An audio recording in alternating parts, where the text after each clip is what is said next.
ওমা, তুমি খেতে বসে পড়েছো? হ্যাঁ হ্যাঁ, একদম টেবিল জোড়া আজকে মেনু। আজকে মাছ মাংস সব রকম আছে। কি কি নিলে? কি নিলাম? আচ্ছা, শুরুতেই গরম গরম ভাত, আর আমার ভাতের সাথে তো একটা কাঁচা লঙ্কা থাকবেই। কাঁচা লঙ্কা নিয়েছি, চাকা চাকা করে শসা, আর নিয়েছি থোর ভাজা আর পালং শাক। সাথে আছে আলু পোস্ত, আছে লোটে মাছ আর ফুলকপি দিয়ে কই মাছ। আর এখানে চিকেন, আজকে আলু দিয়ে চিকেনের ঝোল করেছি। এবার বলো কি দিয়ে খাবো? দু রকমের মাছ আছে, সাথে কিন্তু চিকেনও আছে। কই মাছ দিয়ে খাও। হ্যাঁ ঠিক আছে ঠিক আছে, কই মাছ তোর কথা রাখতেই হবে। একটু ভাত নিলাম। কই মাছটা না আজকে দেশি কই মাছ।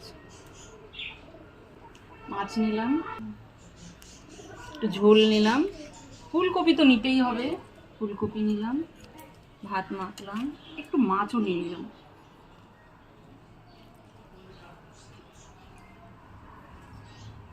দারুণ।